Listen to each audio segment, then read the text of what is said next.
Good afternoon and welcome to the Multicultural Media Online Conference hosted by the Ministry of Health, New South Wales Multicultural Health Communication Service, and Multicultural New South Wales.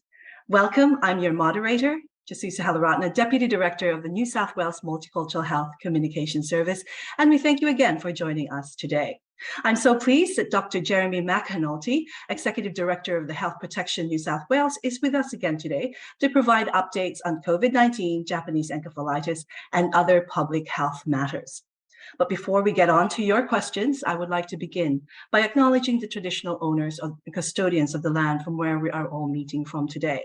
I am joining you from the land of the Darug people. We pay respect to elders past, present, and extend that respect to Aboriginal elders and colleagues.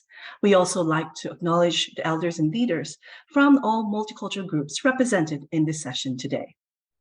Dr. Jeremy will do his best to answer all your questions, but please ask your questions on the chat and share your thoughts with us during the session. My colleagues from the New South Wales Multicultural Health Communication Service will be adding links on the chat for resources and information available in multiple languages and other health initiatives that you can download from the New South Wales Health, MHCS, and New South Wales government websites. And you can share on your publications and broadcasts as well. We'll jump in now to ask Dr. Jeremy, what is the latest advice on COVID-19 and that there has been a new wave that's been announced. Dr. Jeremy, how are you? Good afternoon, Jess, and hello everyone, and thanks for the opportunity to talk to you all. So yes, we are starting to see an increase in COVID again. We've had 2 or 3 waves so far this year in New South Wales and other parts of Australia of COVID, and we can expect waves to occur into the future as well. So this is the nature of COVID as we live with it. It mutates to evade our immune systems, whether we've been naturally infected or infected or protected by a vaccine. The job of the virus, or any virus, I guess, is to try and work out how it can thrive, and it does so by mutating to evade our immune systems.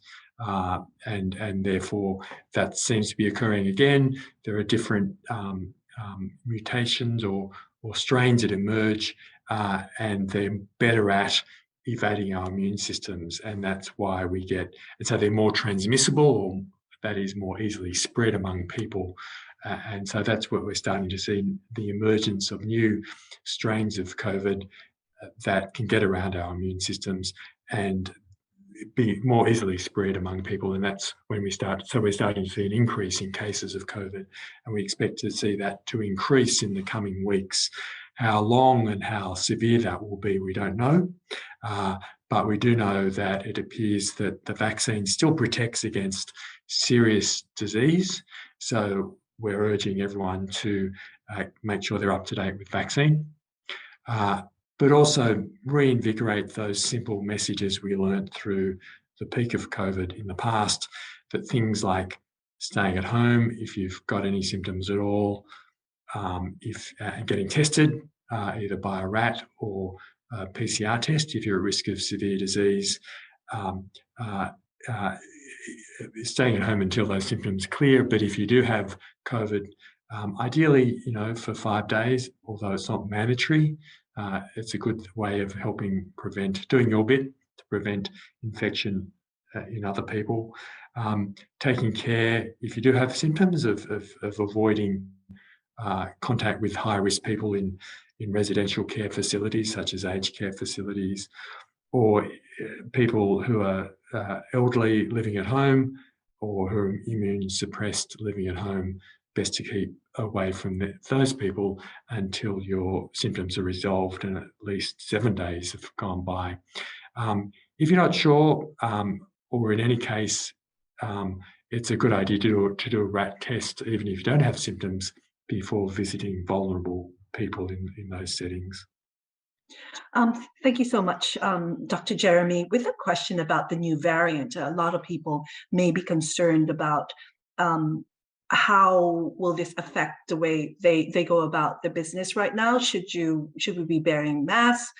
Will there be some indication of any restrictions that has happened in the past? So there's no currently no real public health orders that affect people's ability to do things. So it's not mandatory anymore, except in certain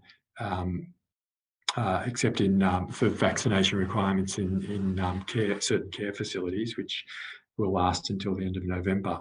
But essentially, there's no legal restrictions. So we're asking people's really cooperation to help in reducing the risk of transmission among their family, friends, and community by doing those sensible things like symptoms, stay at home, get a test. But there is an advantage for you as an individual, particularly if you're at risk of severe disease, in doing those things and getting the test and registering the RAT test with Service New South Wales and keeping in touch with your doctor, because if you're at risk of severe disease, antivirals can prevent you from getting severe disease and needing hospitalisation or even dying. So there's a good reason for your own benefit in getting tested and getting antivirals, but also, getting vaccinated. But we all can do things to prevent transmission apart from staying home if you've got symptoms, like wearing masks when you're in situations, particularly indoors, where you might come into close contact with other people. So I've got a mask. I'm wearing it because I'm at work and there are other people around me, and I often go into meetings with other people in small rooms. So I wear a mask in that situation. And in fact, I wear a mask when I'm in proximity to other people in my office. Excuse me. And I continue to wear a mask when I'm out shopping because there's an increased number of cases emerging, and we expect to see that to increase in the coming weeks. So I think wearing a mask is a sensible way of protecting me. And should I have COVID and not know about it yet, because you may not have symptoms right away or at all, by me wearing a mask, it means that I'm less likely to infect other people should I unknowingly have COVID. Thank you, Dr. Jeremy. That's really good advice. One of the things that people may be wondering about close contacts and what is the best approach when you do have someone who has COVID, and do we need to make sure that we follow those regulations that we've learned in the past to self-isolate? Yeah, and then those are no longer legal requirements. But again, if you have somebody who's in your family who has COVID, has tested positive for COVID, then it remains that you're at increased risk of getting COVID yourself, even if you have been vaccinated in the past, even if you had the infection in the past. So it's wise to just be really vigilant for symptoms. If you get any symptoms at all, get a test right away, and then if you're positive, follow that advice I talked about before. And if you have somebody in the family or household who tests positive, because you're at increased risk, it's wise to avoid visiting other people at risk of severe disease, such as aged care facilities, prisons, correction services, disability services, and if you can work from home, talk to your employer about whether it's something that might be suitable for you to do. Thank you so much, Dr. Jeremy. And we'd just like to ask those who have joined us online to please ask your questions on the chat, and we'll ask Dr. Jeremy to answer all your questions and to provide any advice.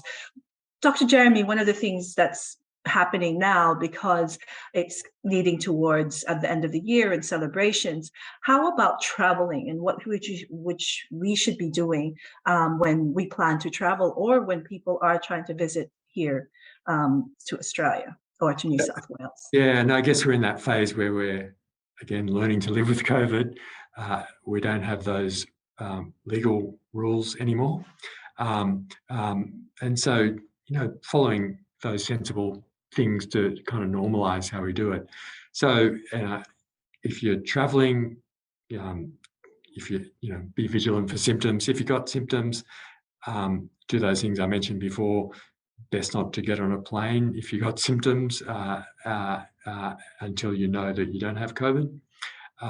And if you're planning to visit elderly relatives or friends, or attend any aged care facilities and disability services, wise to have a rat test before you do so, even if you don't have any symptoms.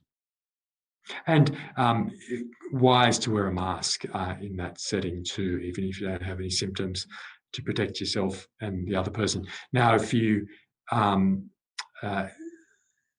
if it hurts, if it interferes with communication, then you can take the mask off if you're otherwise well and they're otherwise well for that period, because masks do interfere with the ability for people who are hard at hearing to communicate. So making a call about when it's best to take off that mask to be able to maximise the enjoyment you're having with that person, particularly over Christmas.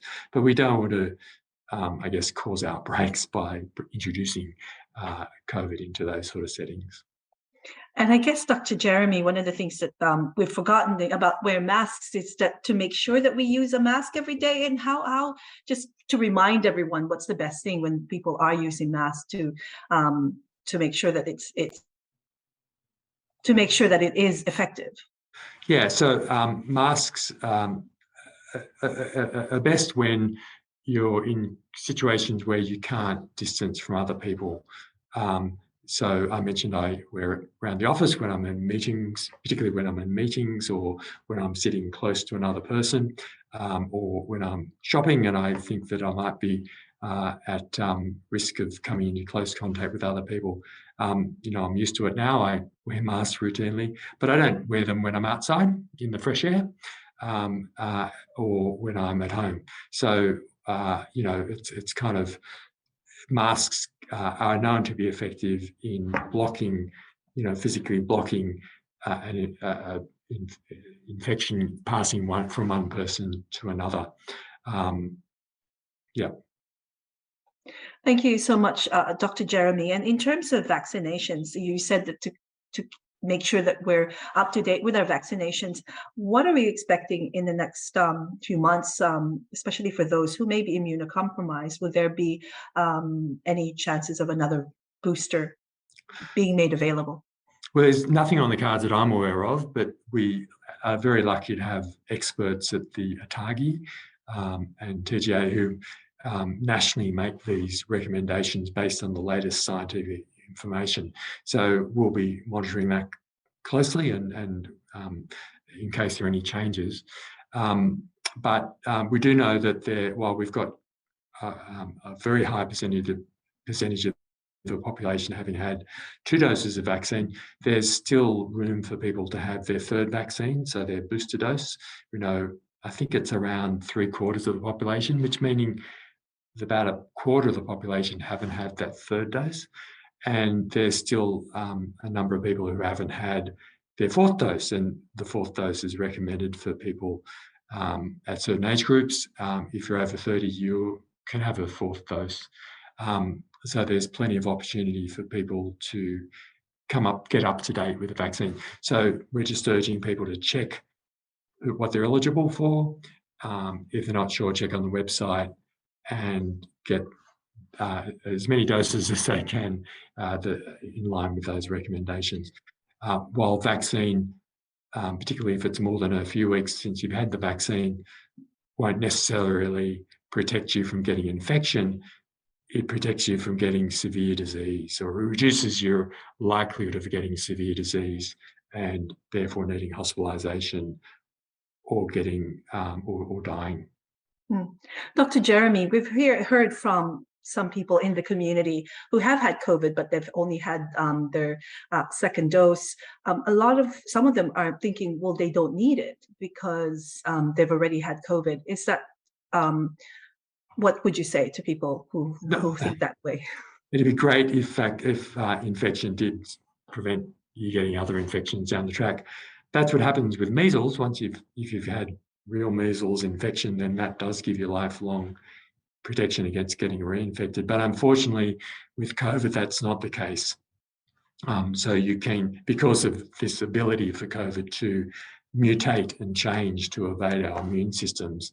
If you've been infected, we still strongly recommend that you get vaccinated and get up to up to date. In fact, becoming up to date with the vaccines. But the good news is that what we call hybrid immunity, which means when you've got a combination of natural infection and immunity from vaccine. Sorry, I'll say that again. When you've got a combination of immunity both from natural infection and from vaccine, that seems to give you a stronger kind of immunity to protect you from nasty disease later on if you get reinfected or re-exposed. Thank you, Dr. Jeremy. And speaking about vaccination, there is that information that we have right now about Japanese encephalitis vaccination being extended to more people. Yes, so Japanese encephalitis we've talked about in this forum before. It was first seen in New South Wales earlier this year, and probably worked its way down from Northern Australia via water birds that can be naturally infected over the last couple of years from Asia. So it naturally has been infecting people in Asia and animals such as pigs and birds in Asia for many years, and we've known that. And in the last decade or so, it's been identified in the Torres Strait and then a bit further south in the far north of Australia. But it was only earlier this year that it's been identified in New South Wales and other southern states. So it appears to be working its way down, probably to do with the wet weather we've had, which has been enabled water birds to flourish, I guess, in parts of Northern Australia, inland Australia, and work their way down with the virus into New South Wales and Victoria and other places, South Australia. The risk, if you get infected, is quite low that you'll get severe disease, but there is a risk of severe disease.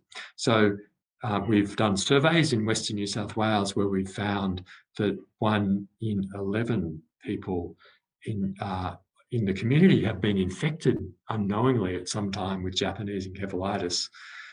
So about 1 in 11. And it appears they were infected in the last year or so. But almost all those people have no symptoms that relate to Japanese encephalitis. But probably 1 in 100 or less of those people who are infected go on to get pretty nasty symptoms. So they can get a headache and fever and can get what's called encephalitis, Japanese encephalitis. Encephalitis means infection of the brain or inflammation of the brain that can be pretty unpleasant and nasty and can have cause seizures, fitting, and can have long-term side effects and can lead to cognitive or what's thinking disorders, so affecting your brain and how that operates, and can lead to death. So it's while it's uncommon, even in people who are infected, it's very unpleasant and nasty and potentially fatal. So best avoided. So the best way to avoid it is by avoiding mosquito bites, because these infections, Japanese encephalitis, and mosquitoes can carry a few other nasty infections like Murray Valley encephalitis, which is quite similar to Japanese encephalitis.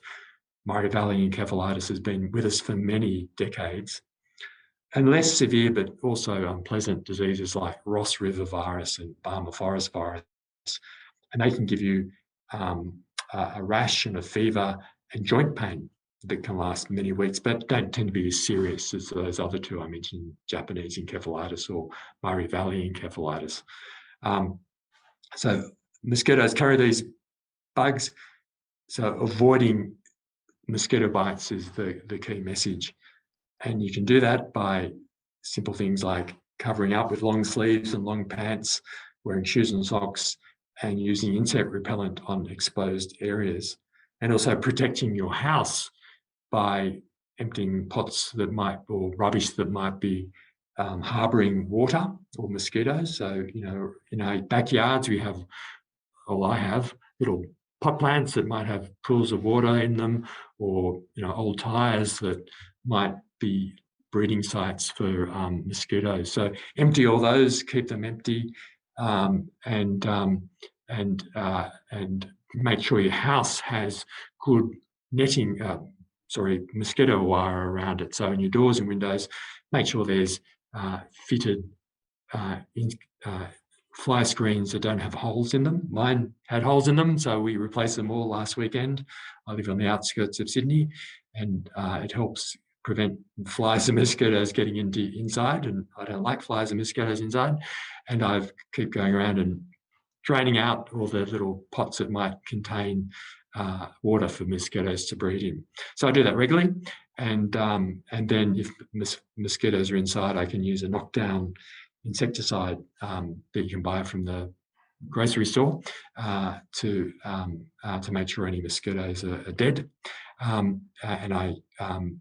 But the other thing you can do is, if you're living in parts of New South Wales at higher risk for Japanese encephalitis, is to get vaccinated. So we now have free vaccine for people living in LGAs, kind of in the line of west of Dubbo. So Western New South Wales, in that line west of Dubbo, there are 41 LGAs where we're offering free vaccine for people who are at increased risk because they spend a lot of time outdoors. Arbitrarily, we're saying at least 4 hours outdoors on most days.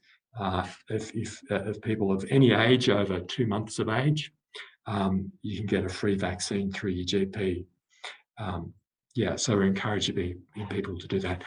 Unfortunately, there's a limitation on how much vaccine there is around the world. We've been able to get a small amount in New South Wales that we're prioritising for people in those areas, and we have ordered more vaccine for next year. But please bear with us if it takes a little while to get that vaccine. But if you're at high risk because you're spending a lot of time outdoors in Western New South Wales, and we're prioritising those people to get the vaccine. So asking you to do that sooner rather than later, because the mosquitoes are starting to increase now. Especially with the hot, with the weather and the sun. And Dr. Jeremy, in terms of vaccination and keeping ourselves safe, how do you determine that you are at risk? For example, it says that you'd have to be working with, or an environment, if your work environment is with working with pigs or with birds. How do you determine that? What if I had a farm and I just had a pig or two? Does that make me at risk? I guess those are some questions that some community members might be asking. Yeah, and it's trouble with a lot of these things. It's not black and white. It's not. Sometimes there's some grey areas. So to make it simpler, we're saying that those people who live in those areas and spend a lot of time outdoors, they're at increased risk. But you're right. I didn't mention before that there are other occupational groups, such as people who work in piggeries, who work with pigs, or live on farms where there are piggeries. So it's usually more than just one pig, but there are multiple pigs. And the reason why is because pigs, if they get infected, bitten by a mosquito and infected, they can actually generate lots of virus. They seem to be unique in that they generate lots of virus that then, if another mosquito bites that pig, they can get infected and bite the person and infect the person living on that piggery farm. So you're right, if you're living or working on a piggery, then get vaccinated. Japanese, you get free vaccine as well. Or there's some other occupations, such as people who are involved in mosquito monitoring work. So we have people who work with mosquitoes on a regular basis. We encourage those people to get vaccinated, as well as people who work in special laboratories who are diagnosing Japanese encephalitis. So thank you so much, Dr. Jeremy. And if you had other questions, please add them on the chat. As you've seen, there are resources already translated in multiple languages for JEV, or Japanese encephalitis, fact sheets for your use, for the media to be able to use to share with their communities. So Dr. Jeremy, it is wise to call, or if you have any questions, let your GP know that you have concerns. Yeah, particularly if you're one of those people who are eligible for vaccine, then call ahead to your GP, because they're unlikely to have the vaccine with them at need, because there's limited supply. We provide it free through the vaccine. We've got a state vaccine centre, and so when the GP orders the vaccine, we ship it out to them, and that might take a few days. So call ahead, make an appointment. Sometimes it can take a few days to get into your GP, particularly in rural areas as well. So make an appointment ahead of time, but do it soon if you're at risk, because the mosquito season is coming upon us pretty fast. And in terms of parents with their children who live in these areas, how could they protect their children and make sure that they're safe from these mosquitoes? As you said, just follow those simple rules. Yeah, look, just try and minimise your children getting bitten by mosquitoes. So that's covering them up. Perhaps avoiding going out at the time when these mosquitoes tend to bite more, which is evening and dusk and early in the morning. But if you are going out in those periods, make sure they're covered up. Good reason for protect against sun as well as mosquitoes. So cover up, sunscreen, and also insect repellent over the top of that. You need to reapply it according to the bottle, what the instructions on the bottle are. If you're going camping or something, make sure that the camp is you're zipping it up so the mosquitoes can't get into your tent. Thank you so much, Dr. Jeremy. In terms of COVID and Japanese encephalitis, sometimes some of the symptoms could be the same in terms of, could you have both? Could you get both diseases at the same time? Yeah, you'd be unlucky, but it's possible. We do see sometimes people with multiple diseases at once.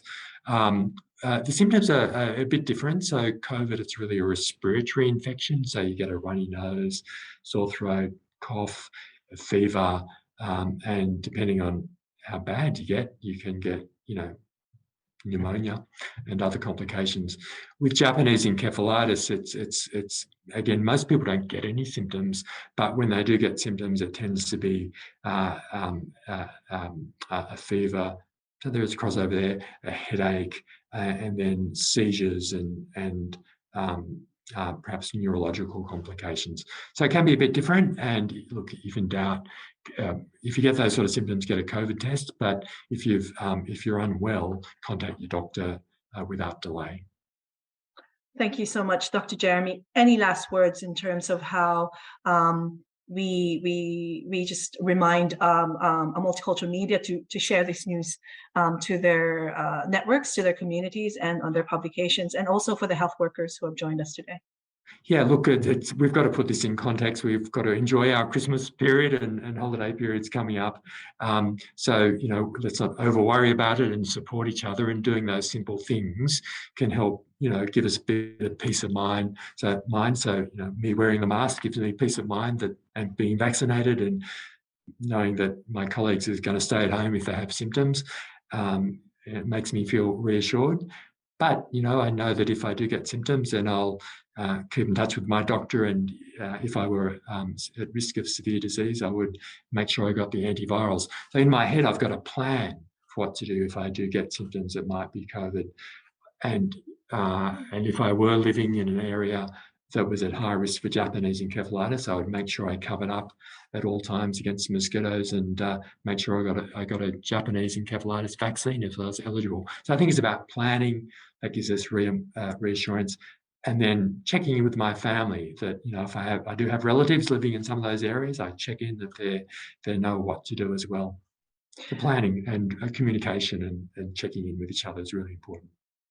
Thank you, Dr. Jeremy. There are some last questions that have come through from Russell Anderson.